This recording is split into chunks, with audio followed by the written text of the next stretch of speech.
What's up, guys? Welcome back to my channel Anime Fiction. I'm back with a new episode of What If Naruto Was Reincarnated as a Hollow with his system part 4. And if you did enjoy the video, give this video a like, and if you're new to my channel and like my content, subscribe and hit the notification bell for more crossover fictions.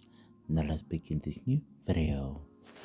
Chapter 31 Improve Your Strength. Masaki began training Mito after nearly 2 years had elapsed. She took it very seriously and had time set aside for physical and spiritual training, as well as time for explanations and meal planning. She worked around Mito's work schedule, giving her plenty of time to herself. Masaki initially stayed with Mito and her parents, claiming that she was an internet acquaintance who had migrated and needed assistance getting settled in Naruto City. Fortunately, Mito was making enough money from the firm. She started to buy an apartment building for the two of them to reside in that was close to the workplace but also close to their parents so she could visit whenever she wanted. She just rented out the extra apartments to cover the building's upkeep costs. This wasn't ideal because it allowed her plenty of time to think, worry, and consider things. She spends a lot of time caring about her family and their safety. She kept it bottled up at first, but Mito felt something was amiss, and when she didn't open up to her about it, she ended up asking Naruto to talk to her about it. He ended up telling her about her family's condition, making sure that every time he went to check on them, he stayed for a little while to get a sense of what their scenario was. This helped Masaki a little since having a more detailed explanation of her family's position and how her children were doing made her feel a little better. Masaki's friendship with Mito and Naruto gradually improved after that. She became increasingly close to Mito. It wasn't difficult to enjoy Mito after spending so much time together for training and having such a pleasant demeanor. It took her longer to warm up to Naruto, despite the fact that he was the one who saved her from a youth trained to hate and hunt. Hollow was not that simple to conquer. Eventually, though, she began to feel more at ease with Naruto thanks to Mito.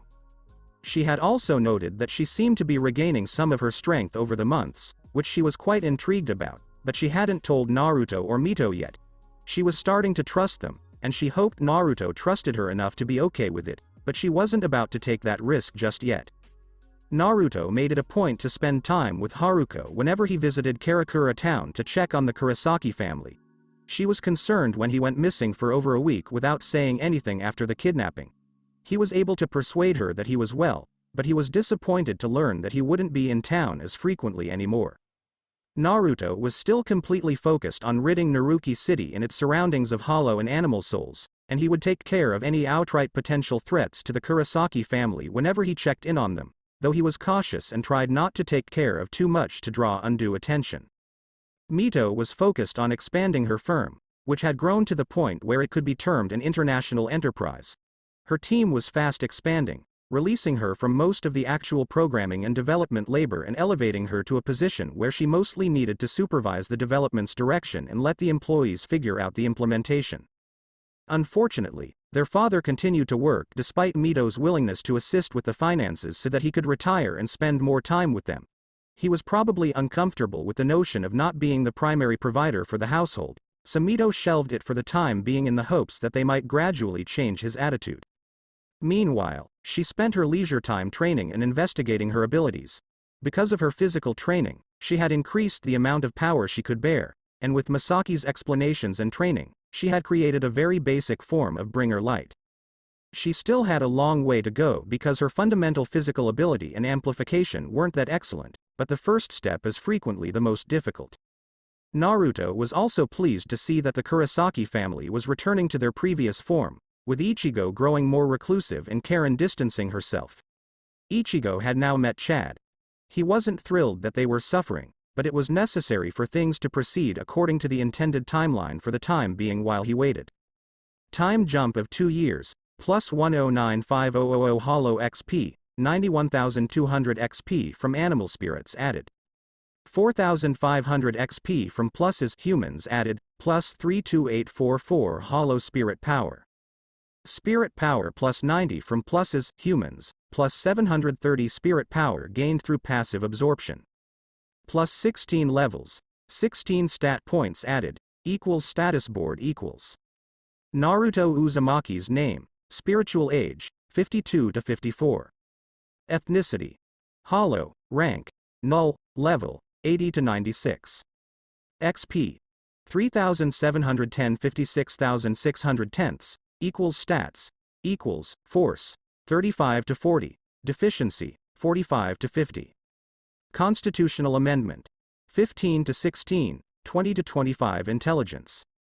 Spirit power, 52,858 to 19194, stat points available, 0. Equals passive ability. Equals, absorption of spiritual energy. Extremely fast regeneration, acidic note, equals active abilities equals. Separation of soul and body, spirit power hiding. Aura of illusion, blut, energy sword, transcribe. He generally stayed on pace with his development, still focusing on dexterity and strength with a little bit of everything else thrown in for good measure. His spirit power had nearly doubled, which was immensely fulfilling. With spirit power concealment and heavy use of blut, he could now sustain his illusory aura, while still being able to throw forth energy blades during a combat without being exhausted in a matter of moments. He was able to use transcribe, but unless a hollow had a physique identical to his, the knowledge and talents he could obtain from them were of little to no use. He didn't feel comfortable harming someone to use it on humans, and most of those he felt comfortable harming didn't have many skills worth stealing. Masaki didn't have many obligations other from managing Mito's training routine and teaching her, so she chose to take over apartment building administration. She already had customer service and management expertise from her time at the Kurosaki clinic, so she might as well put it to use and keep herself occupied. She had intended to do it for free because her housing and living expenses were totally covered, but Mito refused and forced her to accept a portion of the income as payment. She could only consent reluctantly in the end.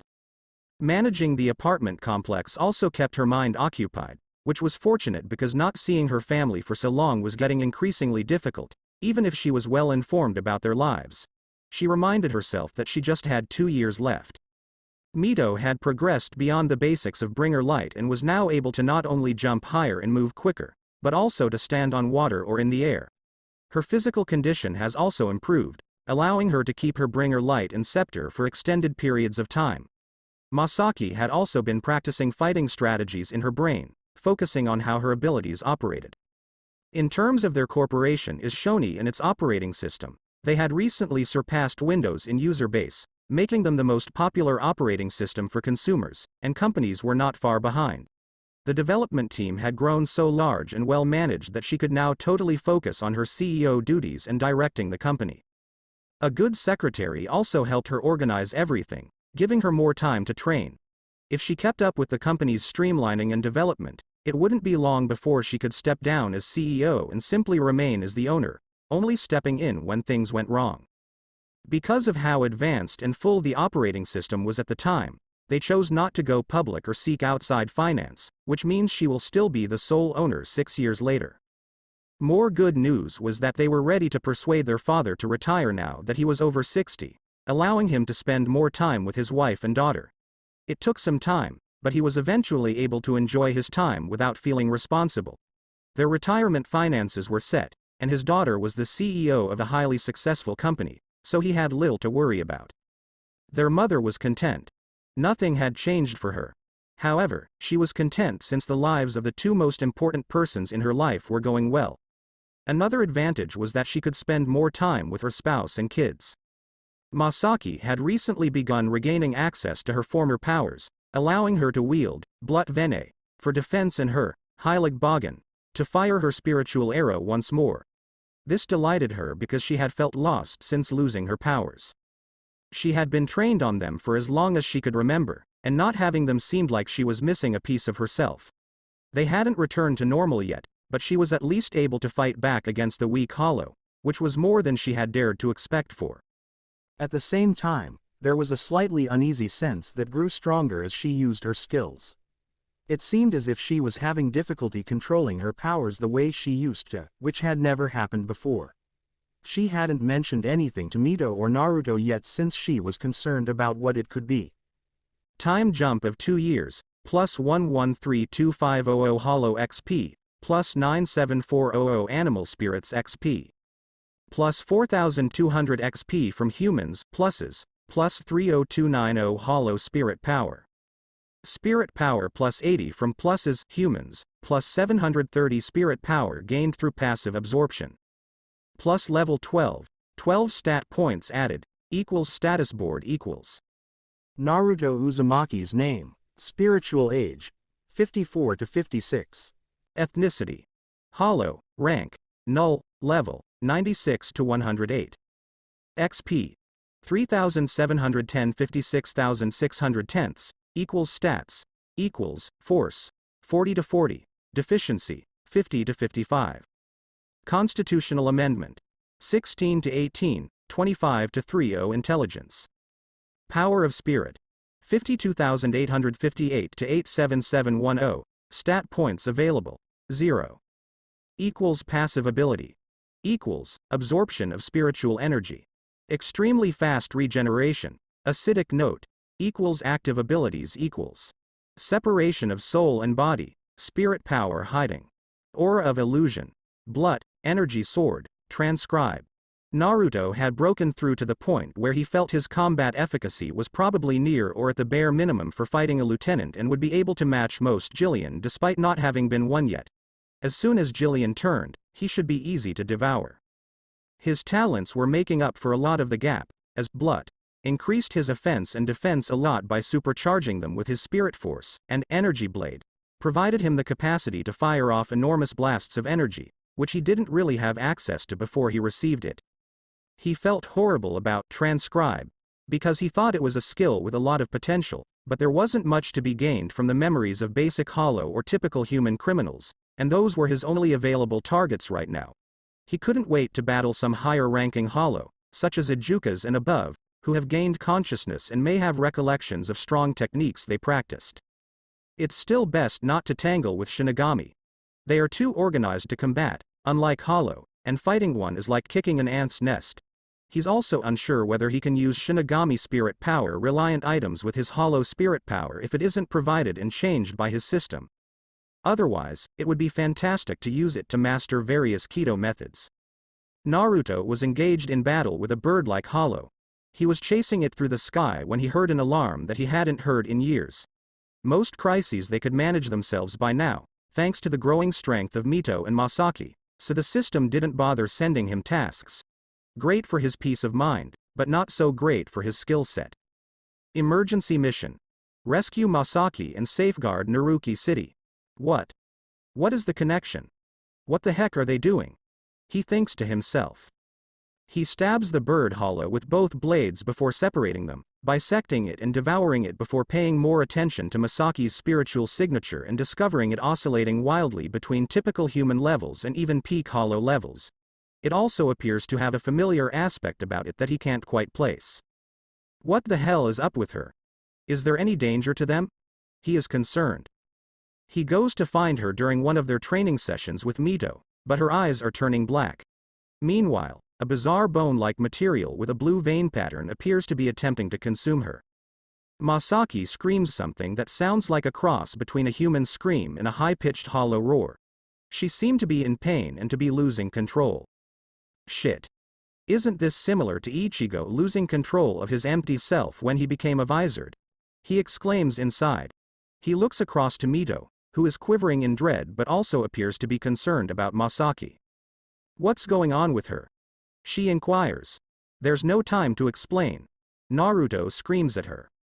His wings spread as he sprints for her, biting down on her and flying them as far away from civilization as possible before depositing her to the ground in the midst of nowhere. If he had abandoned her in Naruki City, there's no telling how much damage she may cause with the quantity of spirit force she's releasing from one second to the next. Mito stared in astonishment as both of them vanished faster than she could see, leaving her alone and concerned. Masaki was thrashing madly on the ground, shouting out over and over as the strange bone growth engulfed more and more of her. Her incisors began to grow, giving her a more savage aspect that was only enhanced by the horrible roars erupting from her mouth. They do not sound like they could have come from a human. She gradually seems to calm down and get up on her feet before raising her head and looks up at him, her eyes entirely black with a bright orange iris that lacks any of the kindness Masaki's eyes are typically filled with.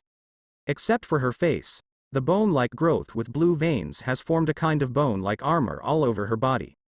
She points to him, which perplexes him. Close scrutiny of the bone bracer reveals some sort of protrusion ports on top and below her wrist. Then he feels the spirit particles gather, and a stream of black and purple spirit power bursts from both ports, forming a sinister-looking version of her, Heilig Bogen, holy bow in German, just in front of the bow and her pointing finger. Wait, is that a Sero? He is concerned because it resembles a Sero, but much smaller. She draws the energy bow, allowing the spirit power sphere to stretch into an arrow that she launches immediately. Because of the distance, Naruto manages to avoid it. It was frighteningly accurate and quick for such a big move. Even more so considering her strength level prior to the transition. There was no way she could have been a threat to him back then. She couldn't even scratch him. So far, she didn't seem to pose much of a threat to him, but if she managed to hit him just right with this move, things could turn nasty. That arrow was no laughing matter. The only thing I can do is restrict her to this region in order to keep the harm low and hope with enough time and a pounding she manages to regain control. If all else fails and she does not regain control, he chooses to put her out of her agony. She vanishes from her location and reappears in front of him, wielding some type of Hirenkyaku, with another shot charged, ready to blast him at close range. He is prepared, however, and slams her back into the ground with the flat of his sword before landing near her. Masaki, it's Naruto here. You must defeat it and reclaim control, he screams at her. Rather than receiving a response, she is now dancing around in the air, leaving behind afterimages as she rains arrows down from above in all directions on him. He uses his skill to his advantage, avoiding each arrow by a hair's breadth, as though dancing in a rain of arrows. Before she can unleash another move, he flashes behind her and uses the flat of his sword to knock her down once more in the hopes of smacking some sense back into her. She slams into a slew of trees, carving a way through the woodland. Think of your family, Masaki. They will lose their mother if you do not exert control. You will never see them again, he screams. This time appears to be slightly more successful, as she stumbles for a moment after standing up and grips her head.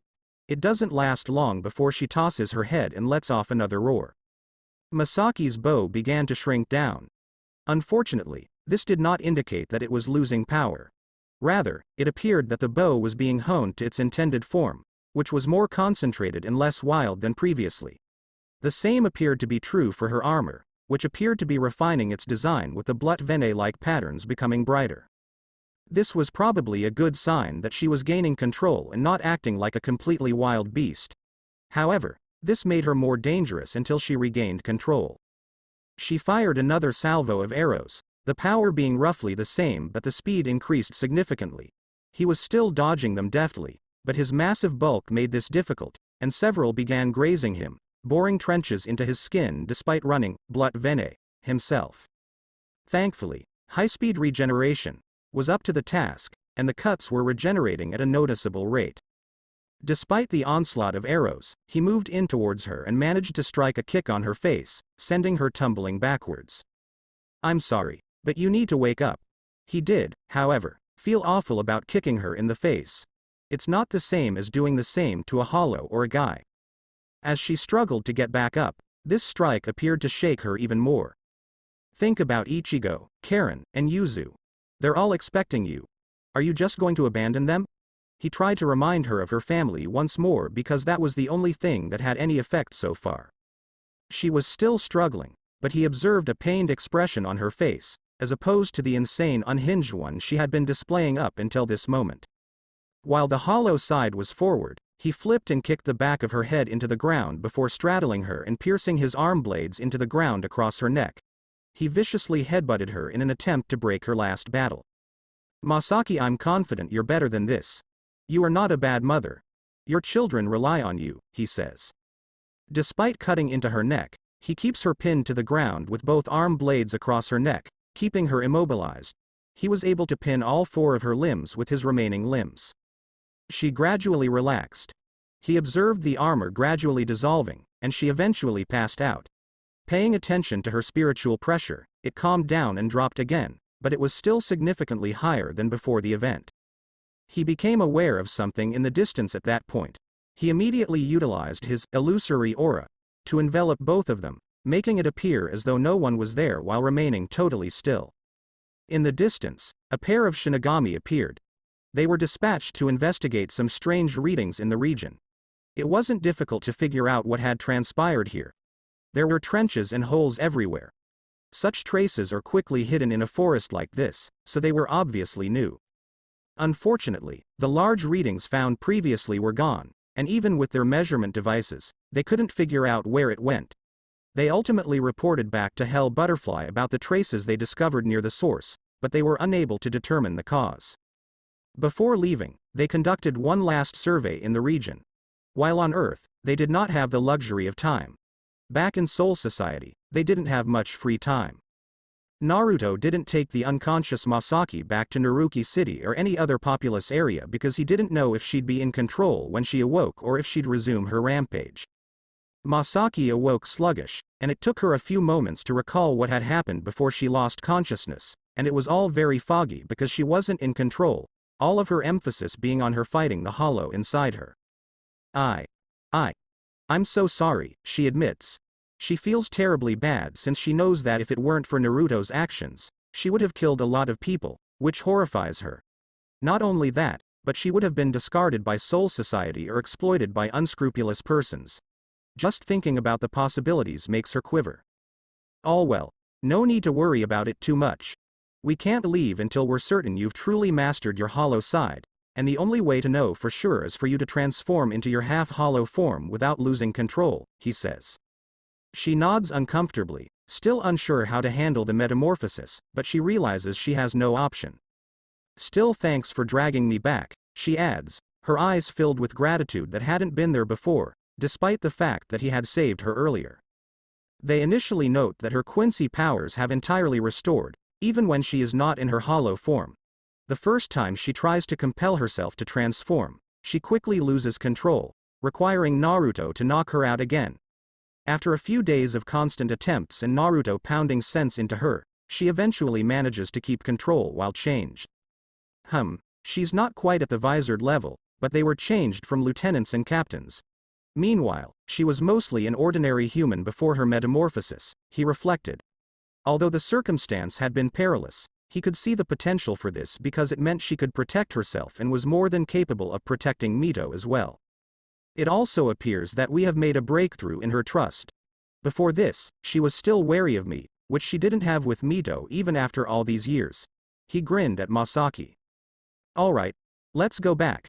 You should be fine now, he says. When they return, Mito comes up to them and hugs them both, having been worried sick for the preceding few days that one or both of them had perished. Can you tell me what happened? Are you all right now, Masaki? Mito inquires, concerned. Masaki smiled at her, knowing Mito adored her. They had grown quite close over the years of living and training together. Thanks to Naruto, I'm fine now. Not only that, but I'm stronger than ever, she assures her. Mission finished. Hashiji Sagai's skill awarded. Sagai Hashiji. A twofold dislocation barrier that both erases whatever is within it and removes the space it occupies in an outsider's inner consciousness, making it impossible to detect its presence. Those who are not inside it do not even consider approaching it. Well, that should be useful, because while I can almost fully conceal myself, I can't do it for anything else outside my range. He believes this because of the power he has. It may not directly boost his strength, but it should still be effective for concealing himself and others from prospective foes. Masaki began honing her powers with Mito after she felt safe sharing them with Naruto. Naruto felt much more confident about traveling to Hueco Mundo now that both of them should be able to protect themselves and Masaki should be able to return to her family soon. Masaki has adjusted to her new abilities. Naruto named the Quincy Hollow Hybrid Nichtig, German for empty, void, after Quincy's penchant for employing German themes and language in almost everything.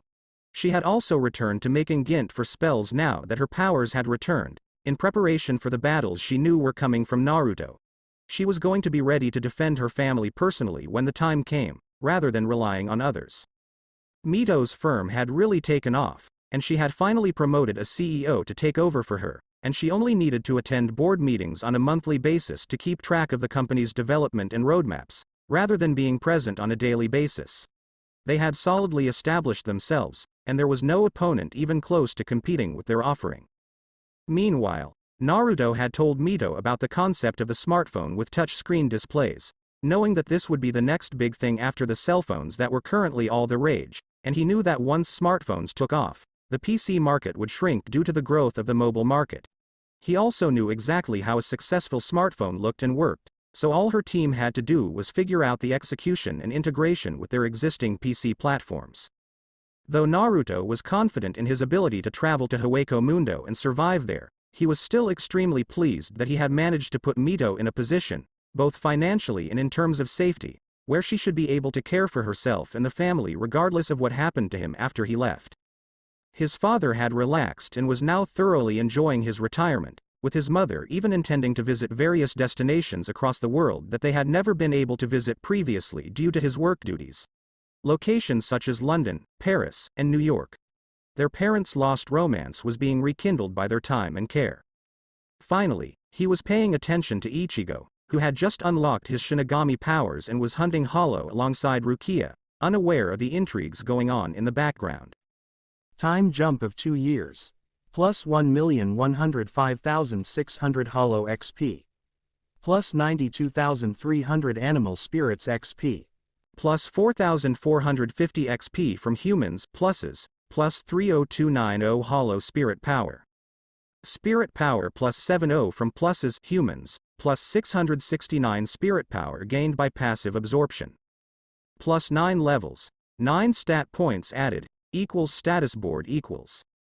Naruto Uzumaki's name, Age of Soul, 56 to 58. Ethnicity. Hollow, rank, null, level, 108 to 117. XP. 12,730 equals stats, equals, force, 40 to 42. Deficiency. 55 to 60, constitutional amendment, 18 to 20. Intelligence level. 30, spirit power, 118,739 to 87710. Stat points available. 0, equals passive ability, equals, absorption of spiritual energy. Extremely fast regeneration, acidic note, equals active abilities equals. Separation of soul and body, spirit power hiding.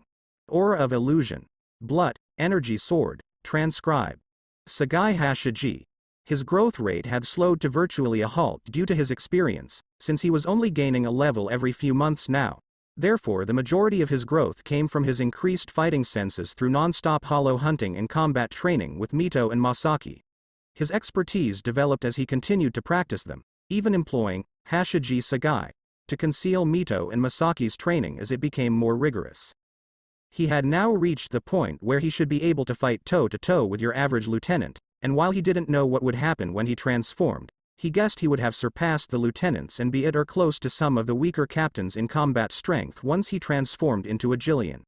He felt relieved to have arrived at this stage and prepared for what lay ahead in the future months. With his decade of training, he was at least as prepared as he could hope to be without falling behind individuals who had been training and planning for centuries. Ichigo may have had limited armor power, but he had the system on his side. Mito, I'll have to leave for a while again. I can't predict how long it will take, but it will be at least a few months unless there is an emergency. Make sure to look after mom and dad, he says as he bids her good night. She nods, and despite her sadness, she puts on a brave face and embraces him warmly. Be careful, brother, and make sure to return soon, she says. Can you please give me a moment with Masaki? He says. Okay, bye brother, she says as she walks back inside. Masaki appears nervous as he stands there waiting to say anything to her. I'll be keeping an eye on your family for the next 1 to 2 months, Masaki, before heading straight to Hueco Mundo. I just wanted to thank you, and after 2 months you should be able to return to your family. Aizen's plan should already be in motion at that point, and both his focus and his ability to switch plans should be limited, he elaborated. Once this is established, you can inform Isshin, Kazuki, and the others of what we discussed. When Aizen betrays Soul Society, he will raise an army in Hueco Mundo to attack them, and the more they prepare, the better, he concludes. Finally, stay safe. Masaki felt horrible because she hadn't trusted him in a long time. She didn't really start trusting him until he aided her when her hollow side took over and brought her back despite the risk he was putting himself in. She gave a nod. You too, and thank you for everything, she answered boldly, keeping back her emotions. A Senkaimon came and opened its doors, revealing two Shinigami, a rough-looking redhead with distinctive brows and a refined black-haired lovely boy, strolling out. The rough-looking man put on a pair of goggles and began studying his surroundings. Captain Kuchiki, I found some traces, he says to the pretty boy, who barely nods and keeps silent. Naruto was hidden on the roof of a nearby building, peering down at them. He had spotted the Senkaimon portal creating variations. Gotcha. Naruto considered eavesdropping on their arrival on Earth. He and the Ichigo and Rukia duo had been watching the region for the past few weeks, waiting for these two to emerge. Ichigo had just drove off the Jillian the day before, so he knew it was close. He took advantage of the situation and hunted a number of hollows secretly throughout the outbreak, but he made care to keep out of the way during the main event. Naruto followed the two as they searched around town until they arrived at the Kurosaki clinic, where Rukia fled.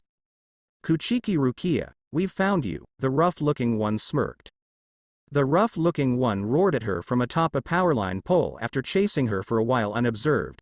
He leaps at her, almost slashing her in half with his Zanpakuto and breaking the concrete, and she barely manages to move away in time. We've been following you the entire time, and you were so preoccupied with your thoughts that you didn't notice us until I called your name. Given that you're stuck in a Gigai, haven't you become a little too lax? He questions arrogantly. Gigai. An artificially constructed physical body that spiritual beings can inhabit in order to engage with regular humans. Renji. She exclaims, stunned. Please respond, Rukia. Who is the human who stole your abilities? He interrogates her. What are you on about? I haven't lost my abilities because I'm in a Gigai. Furthermore, how can you say it was a human? She denies it. It was a person. Otherwise, why are you being so human? He responds boldly. Rukia steps back, her eyes wide with surprise. We grew up in the same neighborhood. The prestigious Kuchiki family adopted you. Right? You're Rukia Kuchiki. You shouldn't appear so human. Indignantly, he virtually growls at her. Right, Captain Kuchiki? He asks, turning to face her. Rukia carefully turns around, terrified of what she will discover, only to behold the sophisticated pretty boy. Brother. Byakuya. She is hardly able to say, Rukia. Byakuya remarks coldly. Renji lunges towards Rukia and attempts to slash her again, narrowly nicking her cheek and causing it to bleed. It is a serious crime to transfer Shinigami powers to a human. Renji brings it up again. Tell us where he is now, he demands of Rukia. We'll take you back and kill him, he says, getting ready to attack again. Rukia slowly backs away from him. He slashes diagonally at her, which she avoids by hopping over.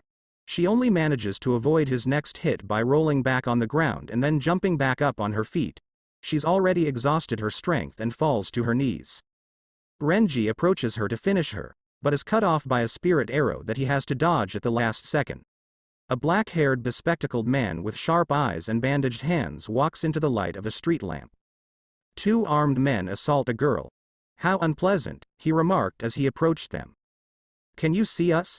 Who exactly are you? Renji expects it of him. Just a classmate, the guy in glasses said casually, pulling up his glasses. One who despises Shinigami, he finished the statement. Why are you here? Rukia stood up and approached him. It's just a coincidence, don't worry about it, he explained. It's not like I sensed Shinigami and came to investigate with this shopping bag as an excuse, he explained. Renji cut the shopping to shreds. I asked who you were, he continued, irritated at being ignored. Well, if you don't want to answer, don't. He pointed his Zanpakuto towards Uryu and stated, I'll just kill you. Wait, he has nothing to do with this, exclaimed Rukia as she raced in front of the man wearing glasses to defend him. Didn't I just say I was her classmate who despises Shinigami? The guy in glasses responded exactly as arrogantly as Renji had. That's not an answer, he was screamed back at by Renji. Uryu Ishida. It's a pleasure to meet you, he said quietly. What's the deal with this attitude? Renji inquired. Wouldn't you still want to know who killed you? Uryu stated. Renji's hand began to shake in rage, and a somewhat insane smile appeared on his face. I've made a decision. I'm going to murder you, he declared. Uryu fires a couple more spirit arrows, which Renji deflect one by one with his Zanpakuto while closing in on him. After a few moments, he manages to get close enough to Uryu to stab him in the stomach. Uryu collapses on the ground, struggling to get back up as he bleeds from the stomach wound. Renji Abarai, that's the name of the man who killed you, he said Uryu before cutting his Zanpakuto. Wait. Rukia yelled. A massive sword sweeps between the two, preventing Renji's stroke and splitting the pavement, forcing him to back away from a Shinigami with brilliant orange spiky hair and the largest Zanpakuto he has ever seen. Which squad do you belong to? What's the deal with that big-ass Z Zanpakuto? He said of the newcomer. Well, Ichigo has finally arrived. It was just in time, as is his style. As he watched the combat, Naruto pondered to himself. Oh? So it's not so small after all. I did thought it was large in comparison to Rukia's, Ichigo stated. The size reflects the Shinigami's spiritual power. While pondering what this means, Renji explained to him. His eyes widen with realization. I see. You're the one who took Rukia's abilities. He charges at him, slicing like a lunatic, which Ichigo stops repeatedly. What's the problem? Is that big sword just for show? He mocks.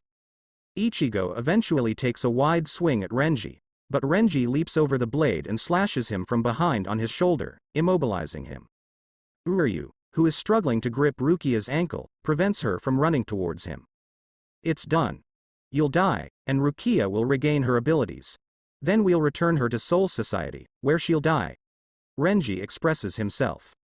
You're such a moron, she ran all the way here so you wouldn't get involved, but you had to come after her. Did you believe you could help? You. An unintentional Shinigami? You can't even scratch a true Shinigami like us, Ichigo mocks. Ichigo climbs to his feet and slashes Renji across the chin, barely scratching him.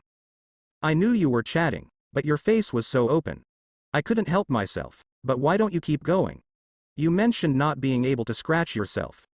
Ichigo stated. You caught me off guard, Renji, says the silent Byakuya. Captain Kuchiki? Says the captain. Renji inquires. That kid appears to be familiar. The other day, there was a report. He gravely injured a Manos Grande and forced it to return to Hueco Mundo. Renji bursts out laughing. This kid defeated a Manos Grande. Who would believe that? He wonders. Just look at his Zanpakuto. It's enormous and pointless. He clearly hasn't mastered his spirit power. With a sneer, he says. Do you even know your Zanpakuto's name? He inquires of Ichigo. Name? Do you name all of your swords? He inquires. He has no idea what his Zanpakuto's name is, and you think you can beat me? You're 2,000 years late. Renji expresses himself. Howl, Zabumaru, says the wolf. Renji exclaims, sweeping his palm across the blade, converting it into a straight sword with metal teeth running along the rear.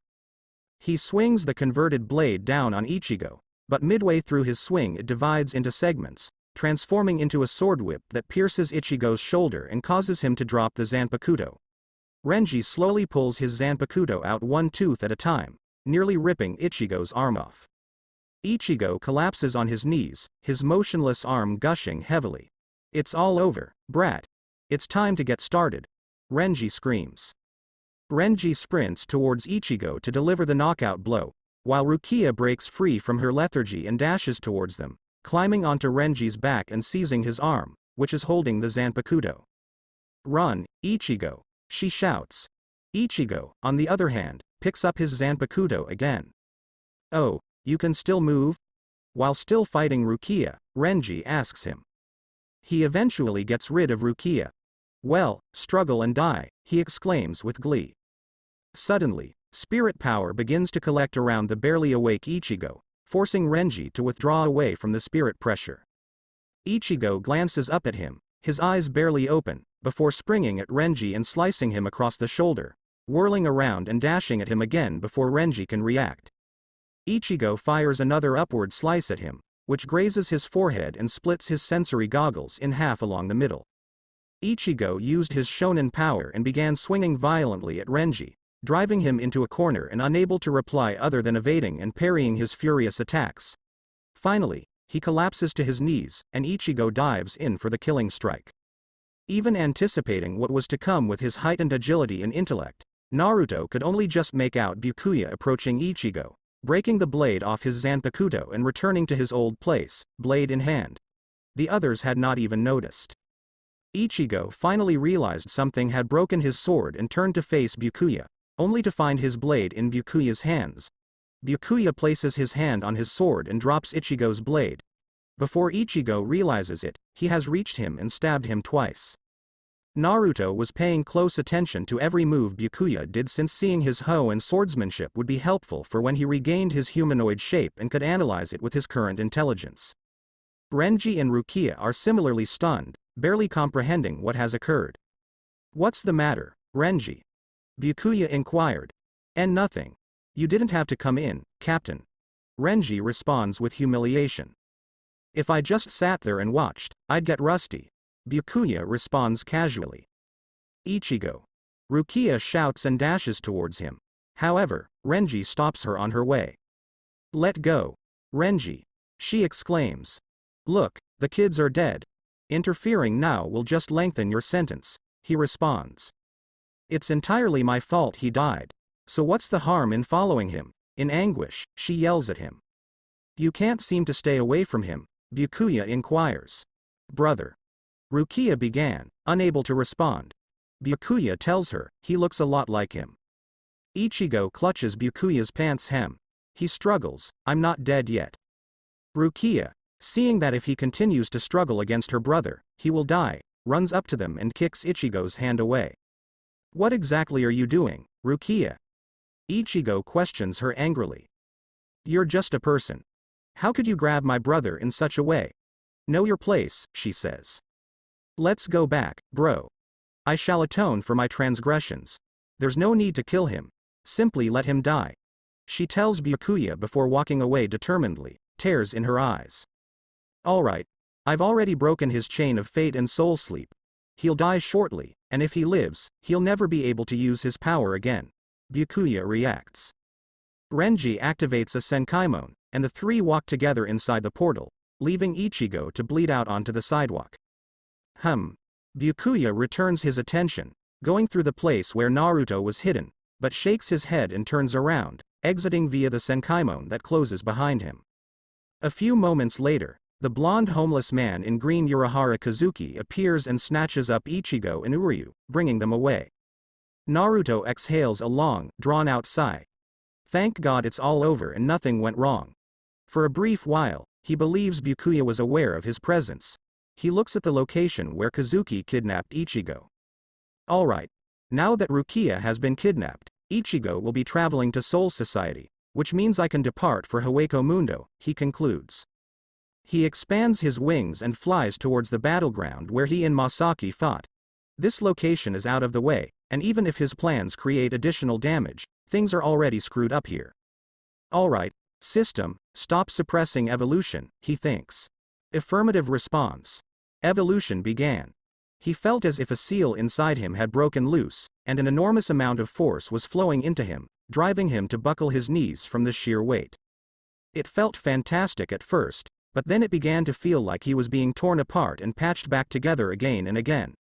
Except for his mask, his shape changed from iridescent to entirely black, and everything began to grow as he discharged an amount of energy that not even his spirit power concealment could fully contain in such a quick burst. Evolution has ended. Rank: Jillian to Hollow. Power: 42 to 84, 60 dexterity, change in composition, 20 to 40. Intelligence level: 30, spirit power, 118,739 to 237,478. The host unleashes a strong volley of concentrated spiritual force on the target. While Sero is usually launched from the mouth, some Arrancar and Visored may fire it from other areas of their bodies, such as their hands and fingers. The Sero's power, force, speed, and blast area are determined by the user's strength, spirit power, and expertise. Sero charge and firing times vary widely depending on the user and amount of power utilized, ranging from charging quite quickly to firing it instantly without much charging. Kaman achieved skill. Allows the host to open a portal to Garganta by tearing the barrier between realms, allowing the host to travel between Earth, Hueco Mundo, Soul Society, and other Garganta-connected locations. Acquired skill. Negation. Negation are square beams that totally encompass the victim in a towering beam of light, isolating them from the dimension they are currently in and making it impossible to damage them from the outside of the impenetrable pillar. The field pulls those within it towards the Manos who created it. Skill. Fast regeneration to super fast regeneration. Improved version of high-speed regeneration with faster recovery. When his senses returned from the intense pain, he had already transformed into Jillian, resembling a giant skyscraper-sized man with a black curtain over his head. Due to his mind, which was enhanced to survive the first holification, he was able to keep his distinguishing mask while remaining in charge. During his growth, he managed to tear down a sizable portion of what was left of the forest following his last visit. Ah, that was unexpected. I need to get out of here before any Shinigami notice the spiritual force release and come to investigate, he thinks. With his new white hands, he pierced through the fabric of space, tearing a doorway to Garganta large enough for him to pass through and closing it behind himself. He found himself in a dark space surrounded by gray clouds. He had a hazy notion of what he thought was Hueco Mundo's direction. It seemed warm and inviting, almost like being at home. How come my dexterity didn't increase when that awful constitution did? Oh well, nothing I can't solve, he thinks to himself, frowning. A Shinigami appeared a few minutes later, looking about and taking some readings. He did catch some hollow spirit power and submitted a report to Soul Society via his Hell Butterfly. Naruto didn't know how long he traveled through the emptiness that was Garganta before deciding he was in the right place and ripping through another portal with command to enter Hueco Mundo. He turned around and discovered himself in what appeared to be an unending white desert under the midnight sky that is Hueco Mundo's above ground. The dunes around him were sparsely inhabited with dead white trees. Aside from that, everything appeared to be lifeless. Another thing he saw was a tremendous increase in the presence of spirit particles as compared to Earth. It had to be at least 4 times higher, taking his passive absorption to a new level. The forest of Manos ought to be underground. Should I dig? He wonders as he looks around for any form of cave or hole he might be able to use more easily.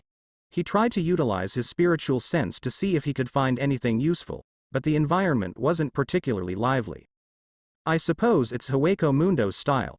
The Manos forest should be more intriguing, he thinks. After a period of searching, he gives up and begins digging straight down. It's awkward at first because he's still adjusting to his new big humanoid body. It took some getting used to after 10 years on 4 legs.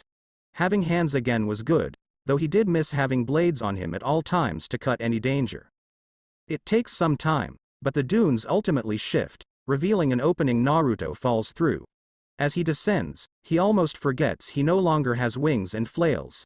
Though he lost his wings in this form, he became more stronger, allowing him to survive the fall with minimal discomfort.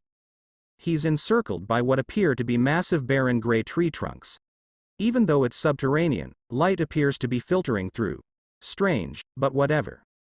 Definitely looks like the forest of Manos I'm used to, he thinks as he studies his surroundings. He can't see anything due to the density of the trees, but he can already find a few life forms in range using his spiritual senses.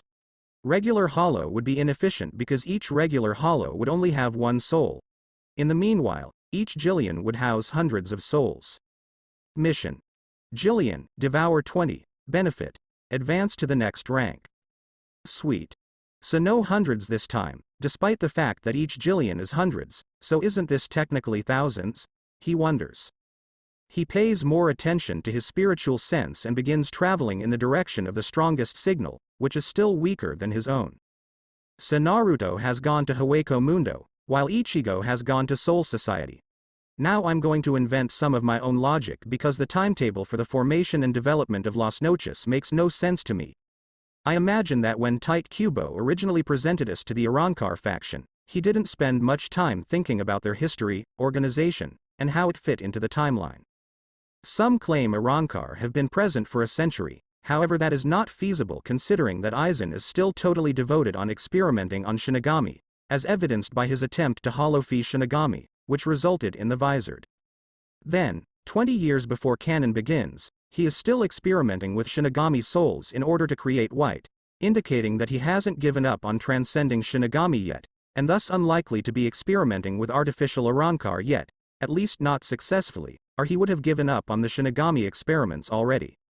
Aizen has constructed his own Hogyoku, but it is unfinished and does not allow him to be as successful in his experiments as he would want. Then, at the end of the Soul Society arc, he receives the genuine Hogyoku, which he uses to produce artificial Arankar, which are almost all of the Arankar Ichigo encounters because it is stated that nearly all of the original natural Arankar are already dead. So it appears that the present iteration of Espada Arankar were mainly impossible to create until Aizen obtained the true Hogyoku and refined his research on generating artificial Arankar. When you look at things like Neliel and Neutra, several present Espada have flashbacks and everything acting like they've been in Las Noches as Arankar for years with each other. However, there is around a month between Aizen's betrayal and the arrival of the first artificial Arankar in Karakura. My approach will be that there is severe time dilation between the human world and Hueco Mundo, which means that even though only a month passes between the two occurrences, far more time passes in Hueco Mundo to allow for these developments.